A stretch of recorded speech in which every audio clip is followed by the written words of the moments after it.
લક્ષ્ય ન્યૂઝ, એક નજર, એક લક્ષ્ય. દેવ દિવાળીના પાવન પર્વે દક્ષિણ પ્રયાગ તીર્થક્ષેત્ર ચાંદોદનો પ્રસિદ્ધ મલ્હારરાવ ઘાટ 5100 દીવડાથી ઝળહળી ઉઠ્યો.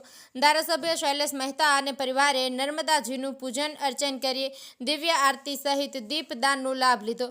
અંધારાના આવરણને પાર કરી રોશની તરફ લઈ જતા દેવ દિવાળીના પાવન પર્વની તીર્થક્ષેત્ર ચાંદોદના પ્રસિદ્ધ મલ્હારરાવ ઘાટના કિનારે મા નર્મદાજીની સાક્ષીમાં અત્યંત શ્રદ્ધા ભક્તિપૂર્વક ઉજવણી કરવામાં આવી. દેવ દિવાળીની સાંજે પ્રસિદ્ધ મલ્હારરાવ ઘાટ 5100 દીવડાથી ઝળહળી ઉઠ્યો હતો. આ અવસરે દર્ભાવતી ડભોઈના ધારાસભ્ય શૈલેષ મહેતા, પત્ની મીનાબેન મહેતા અને પુત્ર ધ્રુમિલ મહેતા સાથે આ પાવન પર્વમાં જોડાયા હતા.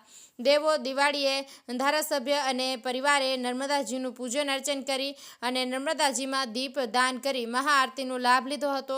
ઘાટ પર પ્રગટેલા હજારો દીવડા માં રેવાના નિર્મળ નીર અને આકાશી આતિશબાજીના ત્રિવેણી સંગમથી મલ્હારરાવ ઘાટ ખાતે ભક્તિ શ્રદ્ધાનું સુંદર વાતાવરણ સર્જાયું હતું. આ ભક્તિસભર કાર્યક્રમમાં ચાંદોદના નગરજનો અને યાત્રિકો પણ ઉત્સાહ પ્રગટ કરી દેવ દિવાળીની ઉજવણી કરી હતી. નિરંજન ચૌહાણ, ડભોઈ. દક્ષિણ પ્રયાગ તરીકે ઓળખાતા ચાંદોદ ખાતે આજે દેવ દિવાળી એટલે દેવોની દિવાળી ઉજવવામાં આવી રહી છે.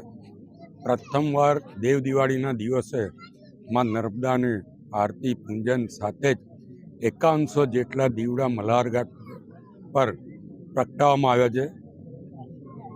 ડભોઈની બહેનો દ્વારા જે ગાયના છાણમાંથી દીવા બનાવવામાં આવ્યા અને 3 લાખ જેટલા દીવા વારાણસી મોકલવામાં આવ્યા.